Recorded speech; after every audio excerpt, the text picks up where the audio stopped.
Oh, and hello, this is Your Take is Excrement, brought to you by May. What? At Nick Spheres Who? on... Yeah? Me? Yeah? Oh my god. And me, I'm Neo, or at Angstrom on Twitter. Sometimes they bring me out of the chamber and they just sort of throw me into the podcast room and I just start speaking and I don't know where I'm at and they're just like, here you go. And so, genuinely sometimes I've forgotten, but yeah, that's right. We are on Your Take is Excrement. I do know that. I recognize this room. Yes, we're on episode 30, the end of season 3. Holy shit, is it really? Yes. My god, 30 episodes of this? Yes. I remember 30 when... movies, 30 episodes. Oh my god. I remember when we were in the first couple of episodes, you and I had a lot of private conversations where you were like, this is hard. I don't know. And I was like, yeah, but you got to get over the hump of like the first like 4 or 5 and then you'll be like, whoa. And then now we're on 30 episodes. Yeah. Like look at you and your longevity, your commitment to taking care of business. 30 over episodes. Over 2,000 subscribers on YouTube and climbing. Wow. 2 disappointed parents. Are you talking about mine or yours? I was talking about mine, but if you want to throw yours in 4 there. 4 disappointed parents. Double the amount of disappointed parents that a research team provided. Oh, God, yeah, I forgot about those. Not to stereotype, but I imagine there's... Between everyone who listens to this podcast, there's a great deal of disappointed parents. Oh, more than likely. I would hope so. If there weren't plenty of disappointed parents, I would be I would be a disappointed parent, right? I feel like John Waters would be upset, right? If we hadn't made this podcast absolutely unhinged and unruly and feral. Listen, unhinged has become my new word of feral of, is of mine of the year. Yeah, feral. I'm this feeling all hinge feral will lately. not be done. I refuse to be hinged. So, what did we watch for the season finale, May? We watched Fear and Loathing in Las Vegas, which I was like, I think Neo is going to connect with this deeply, given that, we too have participated in psychedelics to the point that our minds have been rotted. I don't think I personally have gone quite that far. Okay, well, that makes one of us. Unlike, I don't know, I have not just eaten like a sheet of acid. That's true. Unlike, Hunter S. Thompson. Hunter S. Thompson likes acid and is good at it. Yeah, it's also very bad at it. It's weird. I don't know. It's Hunter S. Thompson being who he is weird for me because every other human being I've known whose name is Hunter has like worn camo and like cargo shorts. My name's Hunter. My name's Hunter. What He's about the only those Hunter Democrats, that we can fuck with, huh? Well, okay, perhaps we'll see. We'll talk about that. His politics are kind of all over the place. Also, just, I don't know, generally, like, Hunter S. Thompson as an iconoclastic figure is so fascinating, it would take ages to even get through what the fuck his, like... Because, like, I would consider him to be one of my the most influential people on me and my mentality on everything. You like but that, at the same time, Gonzo journalism? I do, but at the same time, like, I objectively know that he's frequently racist and has, like... awful takes and does like really piss poor shit to women. Anyway, it's just like, but he also carries with him this kind of like iconic self-awareness where he's like constantly talking about the shit that he does to women and how he's racist and how he does fucked up shit. So you're kind of just like, he's doing it, which sucks, but he's also openly talking about his doing it and how like simple and weirdly manufactured that shit even is. Right. So it's like he can deconstruct the very shitty behaviors that he exhibits. Well, is that lifestyle not required to be a great American author? I mean... Or great American novelist or whatever? I suppose. Great American journalist, I would say. But at the same time, like, it's hard. It's so weird to call him a journalist because it's not journalism about... anything. It's just like, what can I get away with in Las Vegas today? Well, the movie. I do think his actual Oh, I haven't read the book, and I feel like if I had read the book, I would have a more educated takes on it. But I feel like it is like, I feel like it is journalism. It's just, his own brand, which, I guess is just what Gonzo journalism is. Right. But it's definitely because he's definitely trying to investigate something. He has a question, and he's looking for the answer, and he's writing about the search in the answer. Or he not. I mean, in the movie, he's finding, or the movie's about his search for the answer, and the question asked in the Fear and Loathing in Las Vegas is like, where's the American dream, or like what, or where, or how, or like what the fuck is up with the American dream? Well, I think the big question that I was asking myself in the movie was, does Hunter S. Thompson know that he's going to have a bad trip in Vegas, or does he think it's going to be a great trip in Vegas? I think what does he think is going to happen in Vegas versus what does happen in Vegas? I think he thinks it's going to be unhinged. And it is, which is, I guess, what he hopes for. But I mean, unhinged shit just kind of follows him around. But before we continue, we probably need to shout out our sponsors, right? Yes. Did we just kind of run right over that? Yeah. We'd like to thank our sponsors, Machine Age Productions and their RPG #iHunt, and Ambient Dream Studios. Thanks for supporting the show. More on both of those halfway through during our actual ad break instead of our shout out. Yeah, so I wanted to give a shout out to my friend Moss, who's at CryptidPaw on Twitter. Just like does commissions. They do really neat, like furry art, but it's also like very like Lisa Frank, very. Did you just fucking don't even What? You looked at me like you knew I was gonna say Anne Frank instead of Lisa Frank. I don't know anything. I was distracted by watching the car drive in. No bullshit. You caught me, and I immediately felt naked and terrible. Well, finish the call out. Anyway, yeah, check out their stuff, and also commission them. Yes, thank you. They're going to probably do some album art for me. So this is sort of one of those exchange things. They're going to do that for me. I'm going to do this for them. You know, see, anyway, go check them out. Go follow them. Anyway, moving on. Farts and lasagna in Los Logos. What? Farts and lasagna in Los Logos. Is that the sequel? Yeah. Yeah. Didn't he actually write a sequel book to the first one? No. Well, I mean, he wrote Fear and Loathing in America, but I mean, you have to understand that these aren't books. Okay. These are pieces of journalism that were then later comprised into books and then sold as like, here is his writing. But he was like an iconoclastic figure that was kind of just writing shit places and was published all over the place.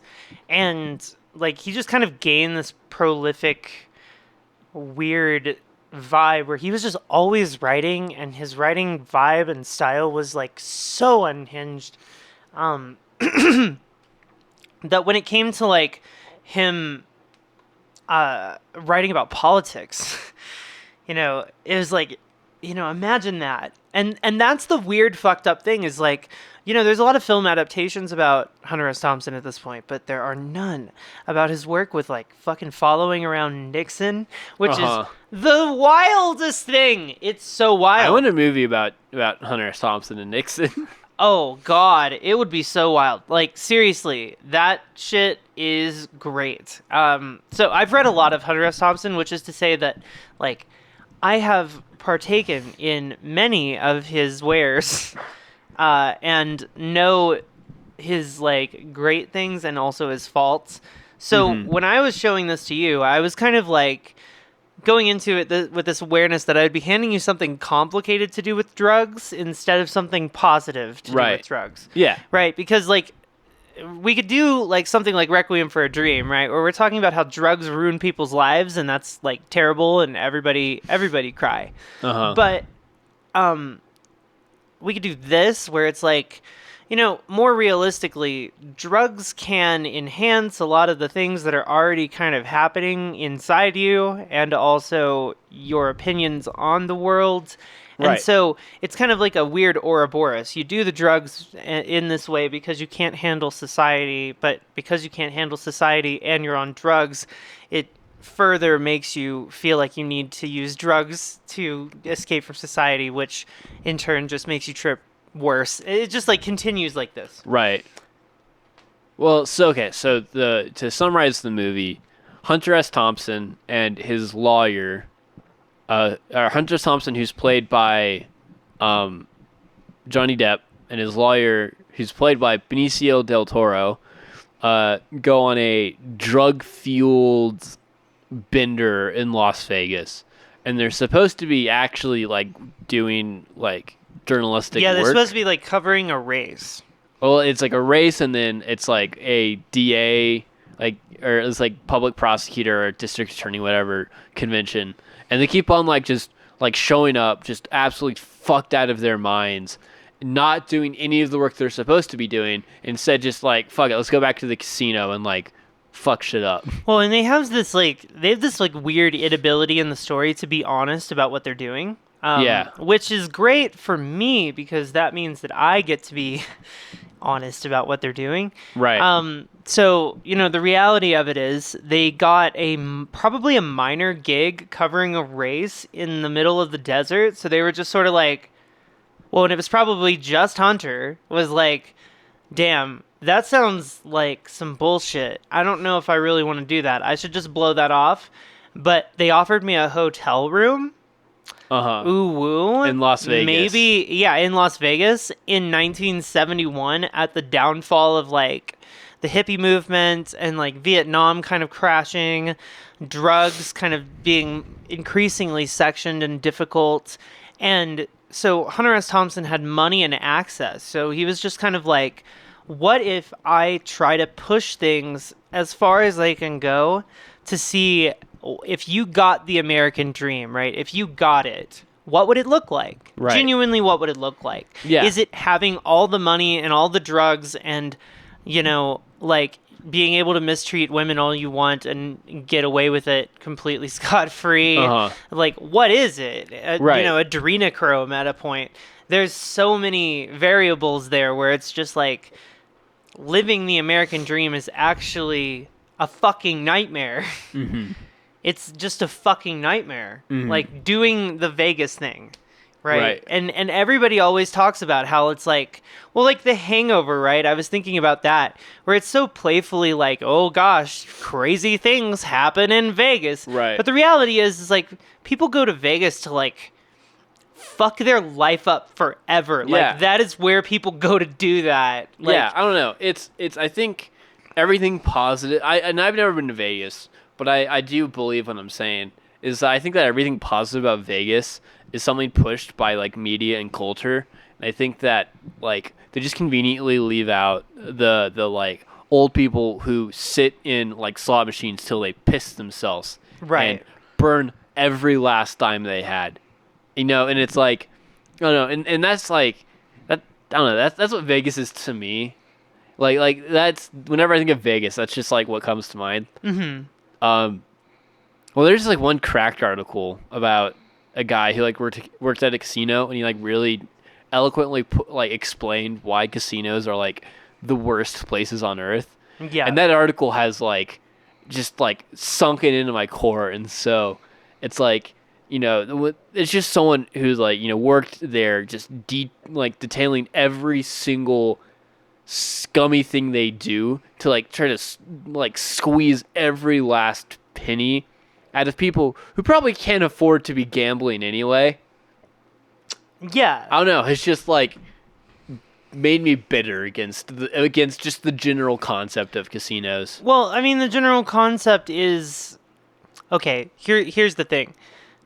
Only a fool believes in chance, right?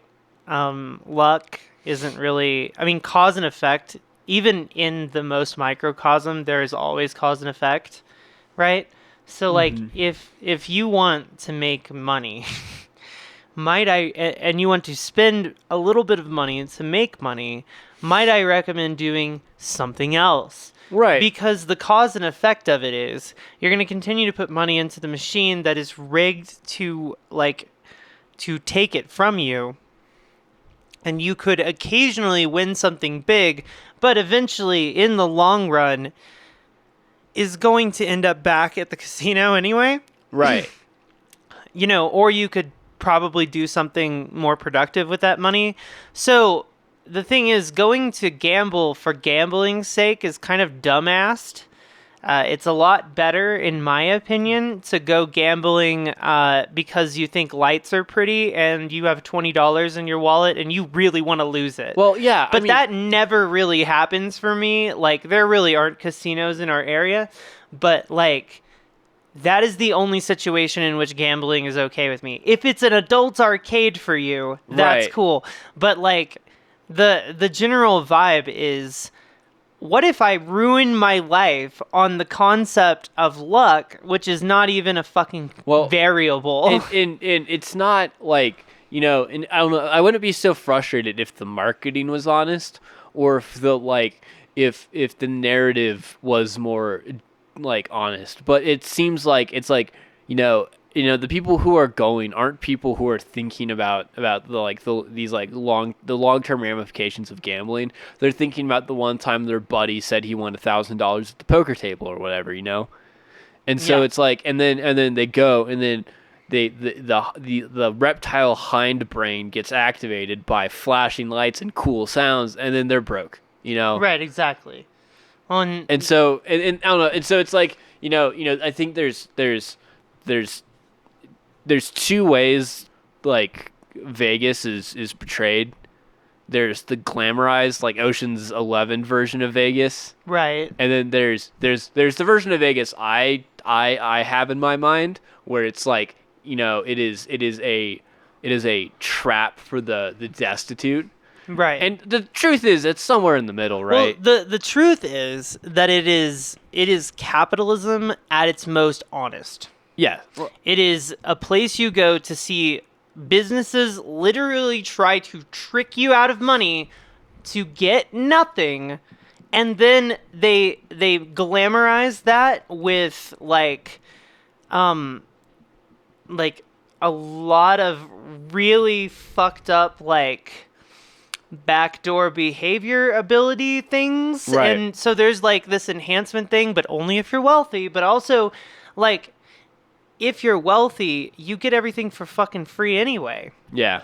And so it's like, it is literally capitalism in a microcosm. Right. And so what I think actually Fear and Loathing in Las Vegas is directly about is like, I'm going to take every drug.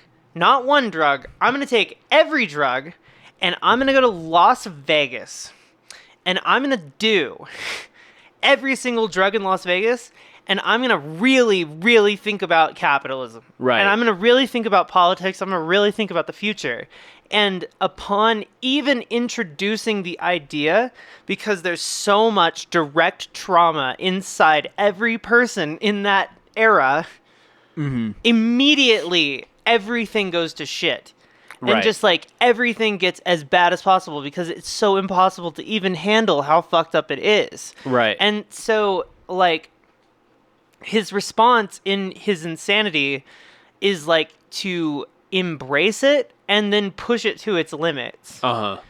And like in doing so has this weird ability to evade responsibility. Right. Because he pushes things so far. Well, it's like one time when I was a kid, I did something dumb and minor. I got grounded for a week, and I like decided that wasn't gonna fly. So I blew my fucking lid, and I was like, no, it's like, this is the hill I will die on. And as making a test, when I choose a hill to die on, I die on that hill. I die on that fucking hill. So I was like, no, this is my hill. This is where I will die.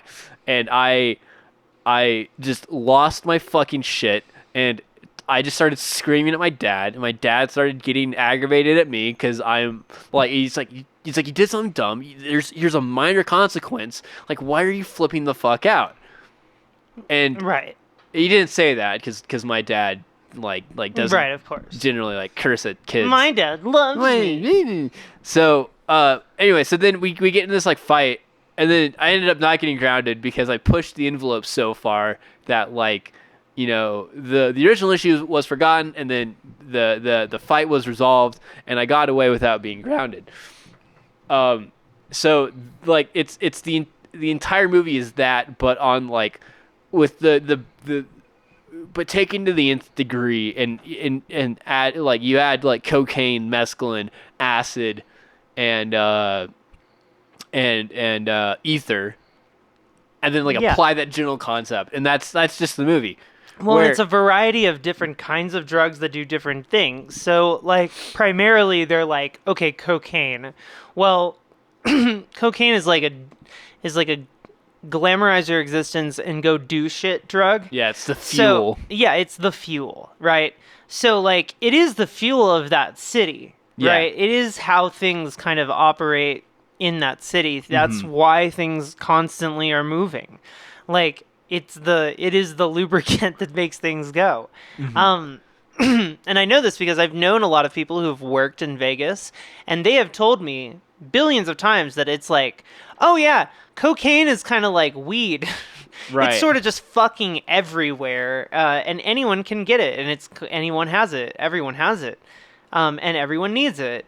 And so it's just kind of like pretty staple to keep things moving. Right. So Hunter S. Thompson's like, okay, I want to get with the groove of Las Vegas, which is to never stop moving, never sleep, never do anything that isn't doing drugs or causing problems. Right. So it's just like, let's do drugs and go to different casinos and vibe out. And like every time they went to a different place, it was such a different version of the same nightmare. Right. And like there were several moments where like Hunter S. Thompson says things that are really super profound, like, that this is basically where the hippie movement comes to die. Right. It's like right here. Or the whole like, too weird to live, too rare to die.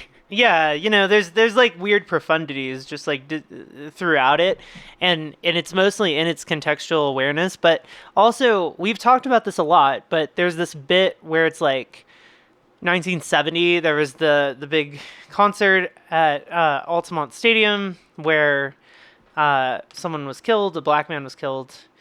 You know what I'm talking about? Yeah, by the Hells Angels. Yeah, at the Rolling Stones shows. Yeah. And this was seen as pretty much the end of the facade of the hippie movement, right? So like a lot of people saw the hippie movement as like an approach to anarcho-communist ideas, ideas about like getting rid of a lot of repression. A lot of people call it more free love, but I would say it's more just like getting rid of sexual oppression. Right. Not getting so fussed about the concept. And like it was more of just like and then of course the idea that drugs can attach with it like different spiritual awakenings, and these are generally good. And there was like a whole bunch of shit with that. And that's sort of the facade, right? The guilt. But what was actually more or less going on was like, it was more or less co-opted by a bunch of people who wanted to do drugs, wanted to cause problems. And there was a capitalism to the drug market. There was a capitalism to the way that like concerts were handled, right, in a secret way that looked like anarcho-communism. And then the bands and the like thought leaders were all endorsing this like kind of weird secret capitalism. And then in 1970, the Hells Angels, like literally somebody killed somebody. And it's like, why is there a Nazi and a black man at the same concert? Right. And also, why is the facade that this is peace and love? And it's the circle of tolerance, right? They tolerated everybody, and then they got a lot of people that they were undesirable, and those people like took over and created like an inner working capitalism in the thing and undid the whole movement. So like 1971, Hunter S. Thompson goes to Las Vegas knowing that the like concept of drugs as a mind expanding, thing to help people is over. Right. It's all about like using drugs to destruct or using drugs to like manipulate your surroundings or gain things. And when approached with that, like genuinely on its face, like hits on its face, it's horrifying. Right. And so for days, it's just horrifying, and he can't get out of it. Yeah. Pretty much. It sure looks like a party from the outside. Right. But then he like gets in it, and it is in fact a nightmare. Not a party. It is a fucking nightmare. Yeah. So. And on that note, we're gonna hop hippity hop over to an ad break.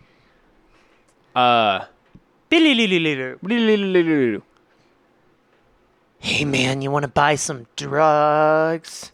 I got some that'll turn you into like a roller coaster. Yes, I would. You would love to do. Love to buy some drugs. Oh my god. Okay, loves drugs. All right, great. Let's see. I got this secret shit. It's shit that you can't get on the market. They make it out of goddamn baby brains. They make baby brains. It's made out of baby brains, dude. It's called #iHunt.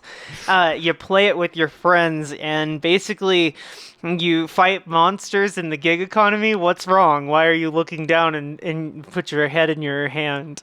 Anyway, I mean, we have to hit rock bottom with these ad breaks eventually. No. Like we have to say, we have to make the worst brand association possible at some point, and I fear that we have not hit it. So you take the app and then you start killing monsters uncontrollably. It's very you see visions where you're killing monsters, and it's like a really cool trip, dude. Like, and you feel so powerful at the end. Like, it cured my friend's PTSD. Like, they did it and then they were like, "Whoa, I can kill monsters.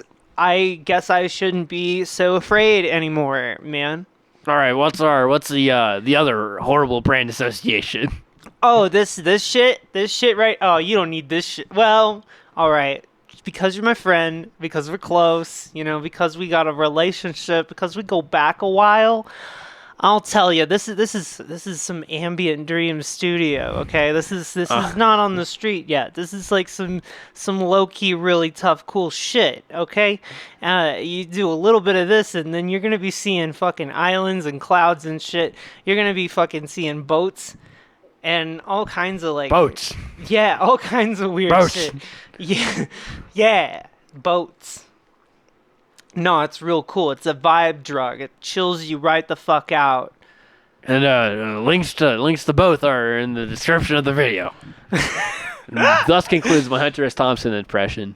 Yeah, and if you'd like to help us buy drugs, please go over to patreon.com/excrement and throw $1 at us, as if it were some kind of arrow, and it were hitting us, and then we died.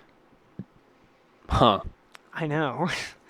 I really thought that one through, Yes. All right. We think everything through very, very well. We do. I'm really ready, I think, to hear your secret, low-key, deep-down takes over there. Because you said that you'd been holding on to a couple. I want to hear them. So let's get to it. Yes. Okay. So first off, I think that this movie, and I guess probably Hunter S. Thompson's like general writing, explores an issue in journalism where it's like if you are like questions about journalistic integrity. So if you're like watching someone do something and it's really fucked up, should you be a journalist and like record it, or should you intervene and stop it? And I think that's like a very fair ethical question. But it gets really fucky-wucky when you cross that up with Gonzo journalism. When you roll your sleeves up and get right in there. Yeah. And you start doing it. And so so the whole movie, Hunter S. Thompson is searching for answers. Like, he is looking for the answers. And then Benicio del Toro keeps on doing the most fucked up shit ever, and Hunter S. Thompson has to help him out with it. Yeah, it's sort of just like watching first, more than anything, and reporting on it. Well, but he's also helping him. Like, Benicio del Toro is like, I need you to help me kill myself. And Hunter S. Thompson's like, I'll help a little bit, but I got other things to do. But I gotta go to journalism. And so he fakes out because Benicio del Toro is like throw the like record player in the bathtub when White Rabbit by Jefferson Airplanes like crescendos because I want to die to that like chord or whatever. Right. A fair thing to want. Yeah. Well, but then when he doesn't, like Benicio del Toro is like getting swinging a knife around and like fucking you didn't do it, you asshole. Yeah. And Hunter S. Thompson has to lock him in the bathroom. Like he convinces him to get back in the bath and then he barricades him into the bathroom.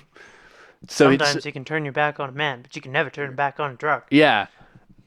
Or like there's the bit where Benicio del Toro found a young girl who had no worldly experience, gave her a shitload of psychedelics, and totally raped her. Yeah. And Hunter S. Thompson's immediate solution was, oh, we got to pimp her out to the DAs. And then Benicio del Toro's like, we can't do that, man. And he's like, oh, well, then I guess we got to make this disappear. So Hunter S. Thompson helps Benicio del Toro make her disappear. Yeah, like cover up the yeah, and he's literally he's like if we're lucky, she won't remember anything. Like if we're lucky, you date raped her good enough that she won't remember the rape. And then it's like, great, that's horrible. She like calls them and they're like, fuck, she remembered the rape. How do we get around What this? What do we do? So, it's like I think and I'm not like there's elements of the story that are clearly fictitious, like the angiochrome isn't a real drug. Right. It's only real if you believe in QAnon, and if you believe in QAnon and listen to this podcast, I don't know what to tell you, fam. Yeah, I think you might need to grab a new hobby. Yeah, I think you need go listen to Joe Rogan or whatever. Who? Joe Rogan. He has a squishy little head. Joe Garfield. Joe Garfield. Joe. He hates Mondays. He refuses to work on Mondays because he hates Mondays. I want a comic strip where Garfield's trying to convince John to do some ayahuasca with him. To do some ayahuasca. Yo, do you like DMT, my man? Yeah. Garfield's have you ever done DMT? Garfield's just smoking DMT out of like a broken glass. No. Hey, Bob Lazar, have you ever done DMT? Anyway, continue. But so like I don't know. I feel like this ties into like my takes on this movie's opinion on drugs, where so let's just put that. Let's like pin that. And I'm gonna come back to it. I'm gonna circle back around. Okay. The first time I did psychedelics, I was like, holy shit. I am filled with an uncontrollable amount of empathy and like love and need to be around my fellow humans. Like if only everybody else felt this way, like everything would be great. Right. Like it is. And you found the answers. I found maybe not the answers, but I definitely found. But the big answer is just if everybody was loving to each other, then literally everything would be fine, and no one would ever suffer for any needless reason. And so, and I think, I think that feeling is, and so I wanted to give like, I was like, we need to like fucking like acid blast everybody, right? And I think that general feeling was like pretty prevalent in the hippie movement. It was. But I think this movie is just a direct counter to that. And I haven't seen Requiem for a Dream, but I would say this movie is like the best constructed argument against that opinion that I could possibly like conceive. And that's and so this movie, like at least from what I gleaned from my first time watching it, is about what happens when you give people whose interest isn't the good of others psychedelics. And it's something that I realized where it's like, oh no, it just like amplifies what's like cruising under the surface of your consciousness, right? Right. So like, ultimately it's a movie about how doing psychedelics enabled Hunter S. Thompson to be like the shittiest white dude on the planet. Pretty much, yeah. And how it enabled Benicio del Toro to be just the shittiest dude on the planet. Yeah. And they were able to internalize and like internally justify their actions because they were on drugs and with the drugs. And and then going back to my point on like journalistic integrity. It's like, it's a movie about how like when you take a shitload, like if you're an asshole and you take an incredible amount of acid, you're going to be an incredible asshole. Yeah, pretty much. And it's like,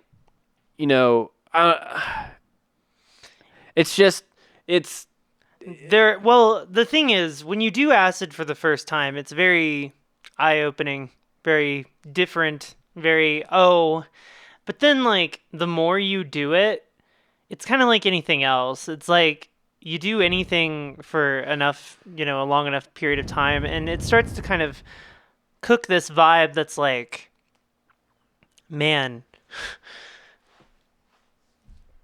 things are the same as they always are. And so I guess the epiphanies kind of start to wear off a little bit, if that makes sense. So like people like Joe Rogan, right? He's done 1 million drugs. 1 million. First couple times he did drugs, I bet they genuinely helped him, and I bet they led to him being a helpful and kinder person to people around him. I bet it made him more creative and successful and whatever. And then he did it a shitload more times, and then he learned that he could be an evil genius, and then he became an evil genius. I mean, this is something that fucking happens. Right. The possibility to learn some knowledge and then become an evil genius is not that far away from the possibilities. So I guess what I'm saying is like Benicio del Toro's character, unhinged and feral as he is like kind of a human depiction of where America was at that time, right? Right. Which is just like high out of its mind, abusing women, and like getting away completely scot-free, doing whatever they want. Right. And like at the same time, there's like a part where Benicio del Toro's like vomiting outside a car and looking at this like family in the car next to him, and he's like, I'm a veteran, I just came back from Vietnam and all my friends died, and he's just like puking all over the car. Right. And he's like, oh my god, I can still see their dead bodies. And like it's horrible, but also, obviously hilarious. But like this is like a depiction of the like weird fucked up privilege that was going on in the country at the time, right? Where a lot of young poor people did in fact go and die and get fucked up in Vietnam. Right. Like that was a reality, but it wasn't a reality for everybody. And also for the people that it was a reality for, I actually don't know. I can't think offhand whether or not Hunter S. Thompson went to war. Let me check. You should look that up. But while I'm looking it up, I'm sorry, finish your point. No, I get this perspective that it's kind of like weirdly a depiction of the privilege of the thing, where it's like you're over here doing all the drugs, having all the parties, and getting away scot-free from all the things. While being in like this like wealthy hellhole full of wealthy assholes who also get away with things like without responsibility. And then eventually, I don't know, it's just like, it's like a depiction of that dichotomy between those who had to go to war and deal with shit and those who stayed home and did a bunch of drugs because they had a bunch of money. And he was in the Air Force, but I don't think he was in combat. He was in the Air Force in between 55 and 58. Yeah. I mean, that sounds about right. But also, like, he loved guns, Hunter S. Thompson. Yeah. And understandably so, because he felt like everyone was trying to kill him all the time. And maybe they were. Maybe people were genuinely trying to kill him all the time. I also love interviews with Hunter S. Thompson where he's genuinely crazier than the interviewer. Yeah. So the interviewer's like, oh, Jesus Christ, I didn't expect that it was going to go this way. I didn't expect to get into a gunfight between Hunter S. Thompson and his neighbor. Right. Yeah, go ahead. I just wanted to turn to my points.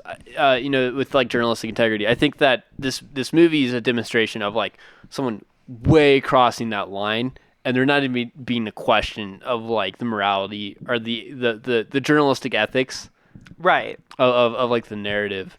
But I think that so the whole thing was Hunter S. Thompson was looking for the American dream.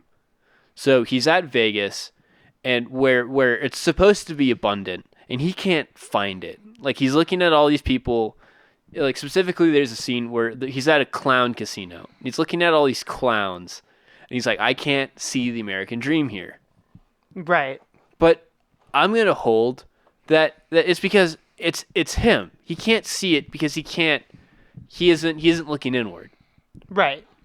Because, like, being able to like pay your way through any problem, which he does, like, in the movie, anytime he parks his car on the sidewalk, and the valet's like, you can't do that, and he slips him like $100. Right. Problem solved. You know, Yeah. like, Because money basically can get him out of any situation. Yeah. He just acts rampant and unhinged and finds success in what he's doing, and nothing can stop his success, not even him.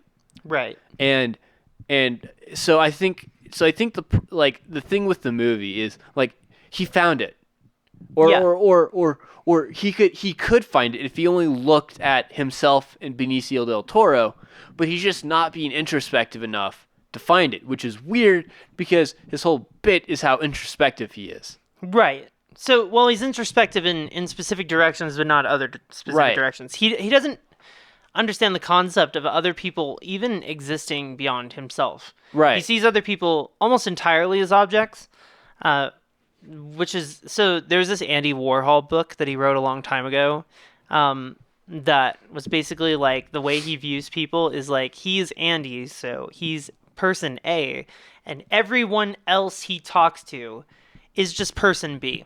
Right. And so he's Andy, and everyone else is person B. And that's the way that Hunter S. Thompson very much views other people, society, all these things. And it's a combination of, like, fear and also genuinely thinking that just about everybody in society is trying to get him. Or sucks. I mean, like, they go to that cop convention, and it's just like everything in there is hell and horrible. But also, you know, they do that shit in Vegas for some fucking reason. Yeah. And the same kind of goes for, like, there's like that scene in the bar where he just can't even see people as people. Right. No, they're lizards to him, and he needs to kill them. Right. And, well, in, like, the adrenochrome thing, weirdly, I feel like the QAnon people watched Fear and Loathing in Las Vegas, and they were like, I think this is my conspiracy theory. Yeah. That there are lizard people, and people have adrenochrome. Two things that are from a movie. Yeah. I understand the movie is based in reality. But anyway, Hunter S. Thompson, like, sees a lot of lizard people, which is to say that he sees people as, like, inhuman monsters generally. Right. Except for himself. Yeah, because he's Hunter S. Thompson. But I think that like, the reason that he has the American dream isn't because of, like, the drugs, but it's because he's rich enough and privileged enough to not to deal with anything, to not to worry about anything. And like, he can pay, like, bribe, run away from, or bullshit his way through any problem that can ever possibly come up. Right. And so he suffers no consequences. But yet he's terrified of the consequences. Right. Despite the fact that, like, that they will never come.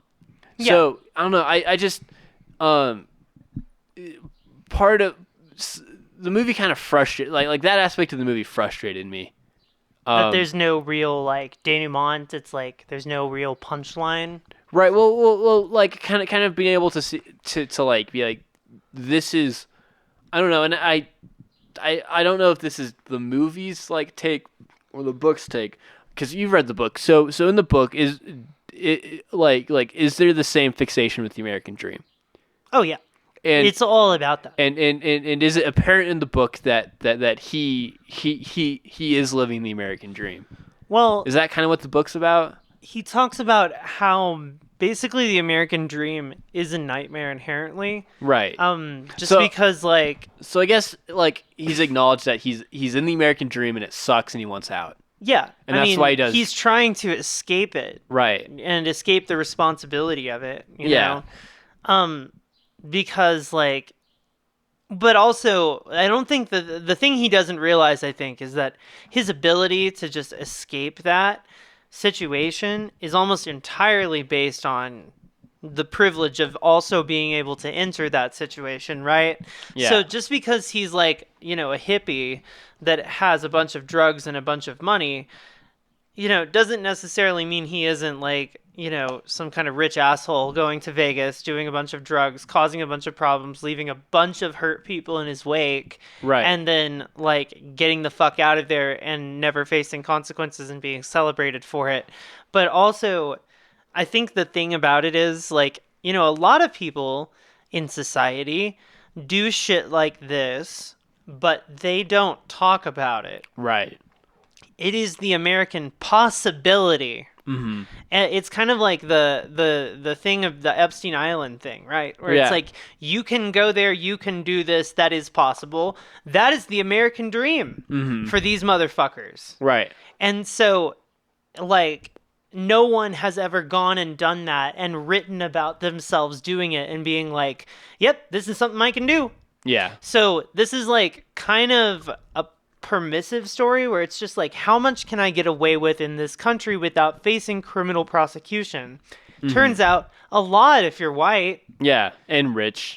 Yeah, if you have a nice car, you're white, If you're good at talking with the cops. you're a journalist or you claim to be like working in the city. Yeah, if you're good at talking to people, like you can pretty much get your way out of anything. Yeah. And I think that overall, like, that is his point.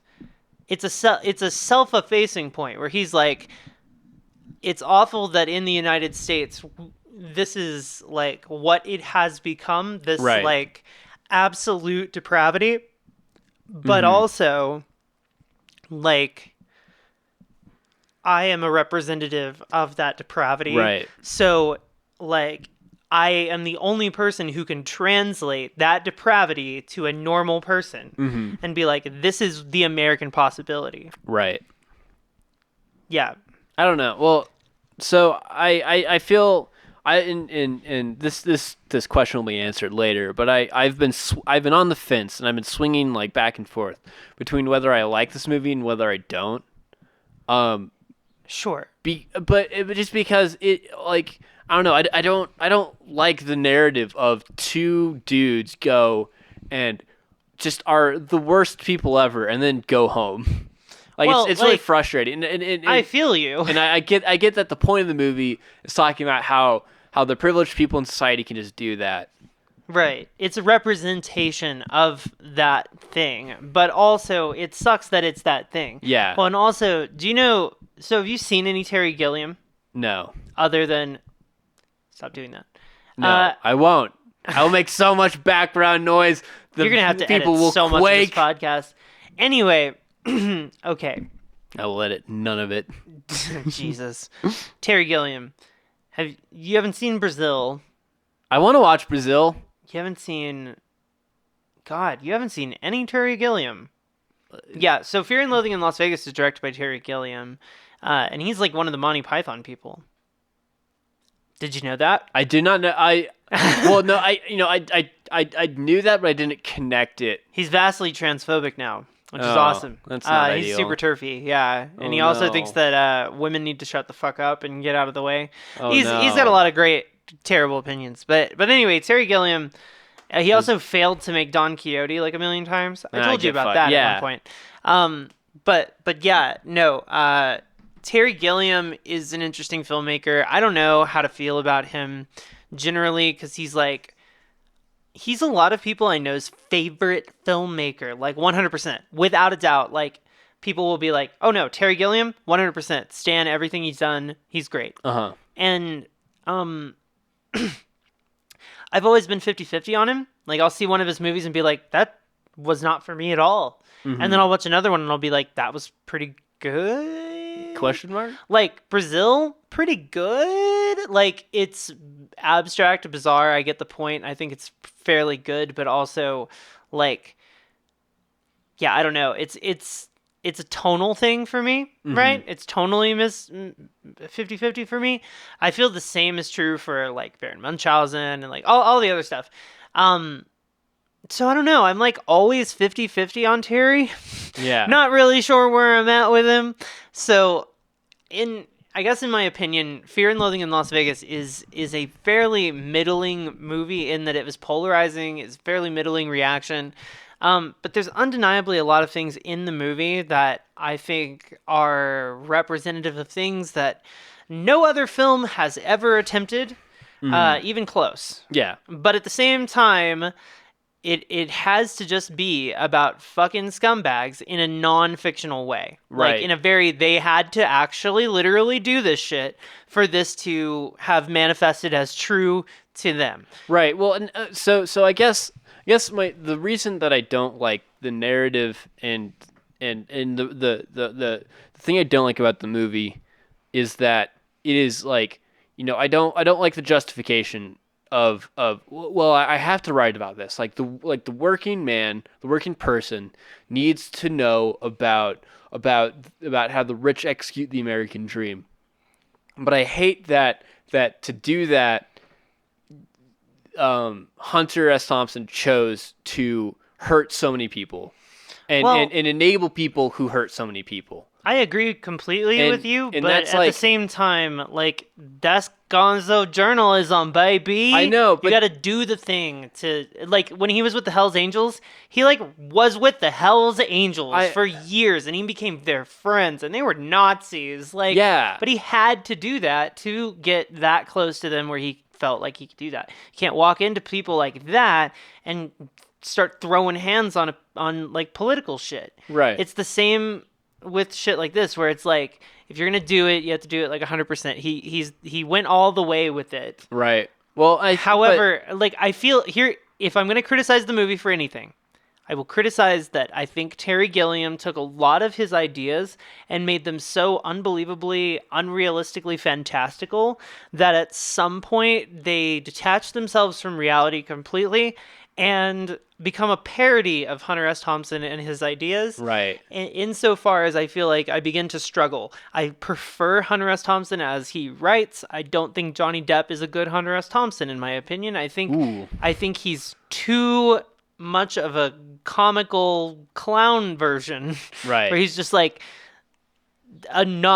he's a fucking Jack Sparrow over it. Yeah. You know what I mean? It's just like he has like 3 modes. He just does and it's like Hunter S. Thompson is a very clear-minded person. It's funny when like in the movie when you're watching Johnny Depp like pretend to be Hunter S. Thompson typing. He's like typing like one letter at a time, like really weird Hunt Peck kind of typing, but without any like speed or dexterity. And the voiceover is talking like as if he's typing that right then and there. Yeah. And what he's saying is just like a whole paragraph in the time that it takes him to finish a word. Right. And I'm just like, bullshit. Like this is a fucking joke. Like, why are they making fun of him? Yeah, this is someone who like professionally wrote a lot for a long time. I mean, like, I understand that he might have had an awkward, odd writing style, but he also wrote lots of words. Yeah. Lots of them. So he knew his way around a keyboard a little bit. I don't know, but I feel like people like Thoreau. What's his first name? Henry David Thoreau. The journalist.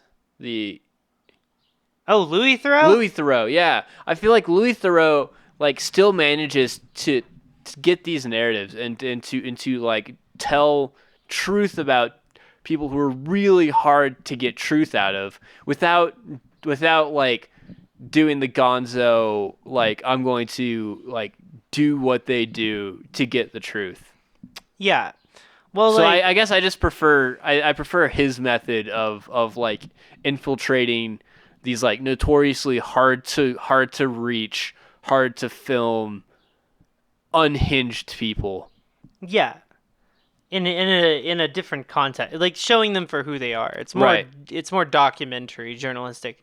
But also remember there was a time before the widespread availability of documentary. That's fair. And there was a time before the widespread availability of like printed journalism, even, and books and like movies, like even like so. At the time when all this was going on, this would have been the first fucking time somebody genuinely, honestly wrote about this shit. Mm-hmm. And as fucked up as it is, and as unacceptable as it is, Hunter S. Thompson is also dead, and he's fine with that. He chose to do that, actually. And he has no qualms about that whatsoever. Football season was over. He was done and tired. And so, like, he is finished taking responsibility for all the bullshit he did, but he did leave the world with genuine accidental documents of some of the worst shit that you could get away with in the United States, as well as, like, some of the worst shit that was and is still going on in the United States. Right. And, like, that level of journalistic honesty is still completely unseen. Yeah. You never see that shit ever from anyone. All right. So May. Me? On that note, gold or shit? Oh, I actually think this movie's shit. You do? I don't like to let my nuance go like that. I feel like there's a lot of things about the movie that I like. Mm-hmm.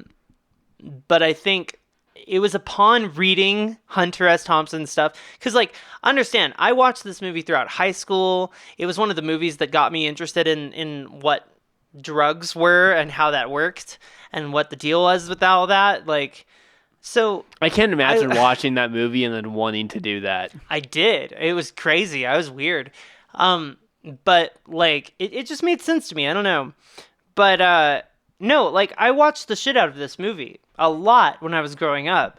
And then at some point I actually did drugs. And then the movie kind of changed for me, where I was like, a little bit over the top here. Yeah. And then I read Hunter S. Thompson's actual writing and realized what he was doing with it versus what Terry Gilliam was doing with it, and where Hunter S. Thompson's honesties and nuances lied versus where Terry Gilliam put the leaning on the thing. And I quickly realized that, like, if you're gonna pick one, read the fucking Hunter S. Thompson. It's journalism. Right. Read is journalism. Like, it's journalism.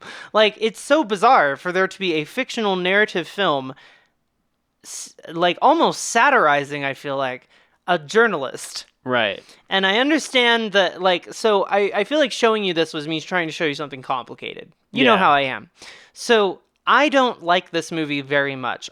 If it were up to me, I would throw it at, like, a solid 5 out of a possible 10. I'm not really a numbers person, but just for the extrapolation, like, I feel like it's very middle of the road. There's some stuff I like, but generally I dislike and have a distaste for its attitude and ideas, where I feel like the book very different. Right. So what I'm going to say there is that if you have no eyes or ears and have no ability to read, maybe consume this, I guess. I don't know if that'll help, but if I'm going to throw it in the shit pile and I'll take the brunt of that. I'm fine with that, because, like, this podcast is apparently not about nuance, but genuinely, this is a movie that May doesn't really like all that much. And read the book. Please read some Hunter S. Thompson. Like, even if you don't like him, that's actually encouraged. Like, it's encouraged to have complicated, negative feelings about Hunter S. Thompson. I feel like the weird celebration of Hunter S. Thompson later in his life is what led to shit like this, where it's like kind of uncritically looking at him, right, and uncritically celebrating, like, his writing and his ideas and, like, what he stood for, man. I feel like he was one bad day away from being a right-wing gunman. He is, you know? He was one day away from a school shooting at any fucking moment. Right. And that's why people read him. Yeah. I mean, he did acid and cocaine every single day. You know, that'll do some shit to your mind. Yeah.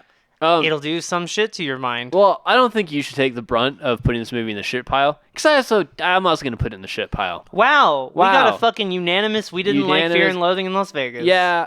I mean, honestly, the big thing this movie has accomplished is it has made me want to read Hunter S. Thompson's writing. And see what his whole fucking deal was. Right. But like, yeah, I do think generally the celebration of him, very weird. He's a complicated. Well, because writer. I don't know, I don't hate Johnny Depp, but I feel like anything he gets his acting hands on, he fetishizes. It's like you were saying, it's like it's worshiping him, and I don't think that he is someone to be worshipped.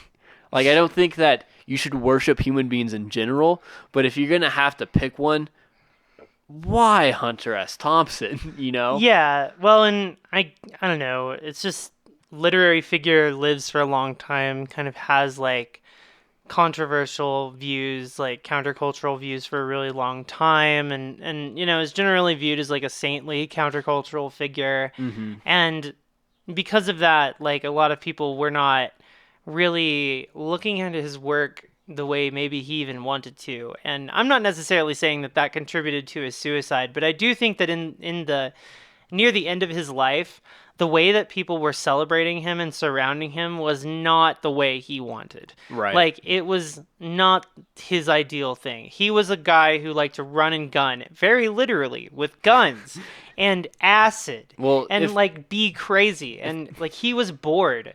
People wanted Hunter S. Thompson alive. They should have made football year round. Honestly, yeah, truthfully. Anyway, so you're saying it's shit. I'm saying it's shit. We're both saying probably read Hunter S. Thompson, even though you haven't read Hunter S. Thompson, but I have, and I can confirm that he's very good. Okay, yeah. Good in a complicated way. Yeah. All right. Well, I love y'all. Please don't go too far. Make sure and stick in the front yard for a little while. Don't run out into the street. Don't. Make sure and look both ways if you're crossing the street, because I don't want to see y'all get hit by cars, and make sure you're here by dusk. Right. Well, and real quick, now that you made it this far, should have done this at the start of the episode. Yeah. But I'm doing it now. We're gonna do some. We're gonna try to make some changes to the podcast. We are. It's season true. 4. We're gonna possibly do we're gonna try to get a Twitch stream set up. Yeah, we're looking to do that. We're going to push pretty hard. It might not be the first episode of season 4. It's definitely going to be, we're definitely going to start doing it. It might be a once a month thing. It might be twice a month. It just depends on how the cookie crumbles. But we're also talking about a name change. We're talking about a name change. It's probably just going to get shortened to Excrement. Well, yeah. So let's hear people sound off. Do y'all like Your Take is Excrement as the podcast? I know that kind of flows well. People kind of like it, but also Excrement as a podcast. It's just a yeah, that's kind of cute, right? I like it. I don't know. if y'all want to save Your Take is Excrement, you're gonna have to push pretty hard in the comments. Yeah. So anyway, we're also, I don't know. I've been putting. I'm not trying to insinuate that I don't put a lot of thought into the podcast, because I spend a lot of time thinking about this podcast, but I've been putting more effort than I have been at any other point for this next season. I'm really excited for it. I'm trying to step up the effort. Yeah, things are gonna get a little bit more serious around here, I think. Yeah, I think podcast. I think front. This is kind of the point where it's like, all right, time to like really lean into this, because we're pretty much settled in the move now. Yeah, it's been a couple months. I published a video just moments ago. Yeah, so I just want to say, like outside of the bit of we're goofballs podcasting, I'm really excited for season 4, and I am incredibly appreciative of all y'all and the support y'all give. Yeah. And I am just incredibly grateful. Yeah, it's genuinely just amazing. Like y'all have given a lot of support in the last 1 million episodes. I can't even believe we've done it this long. And we've gone from like several different recording methods. We're now on a computer. We're doing stuff. People were complaining about the file sizes. We're working on that. We're working on that. There's a whole bunch of variables. Anyway, we can let you go now. The point is, we're updating y'all before next season. We're gonna step it up and make some changes. We should get some intro music. We should. That would be kind of neat, right? That'd be neat. We're also thinking about getting someone to do an actual logo and not just like a photoshopped bit from Holy Mountain. I'm thinking I might have Vivian start editing for us. Ooh. Think of it. Yeah, that'd be nice. That'd be nice. Because Lord knows I'm tired after work. But God, anyway, me too. But anyway, we're rambling as we do. Yeah. We'll see y'all real soon. Yeah. With more shit real soon, like next week, I guess. Or are we gonna take a week off? I don't know. I don't want to take a week off because we don't want to lose charge momentum. monthly for ads, and I don't want to. Oh, that's true. That's true. We gotta do 4. Anyway, okay. Well, we'll see you next week. Yeah. See you with a whole new vibe. All right. Bye.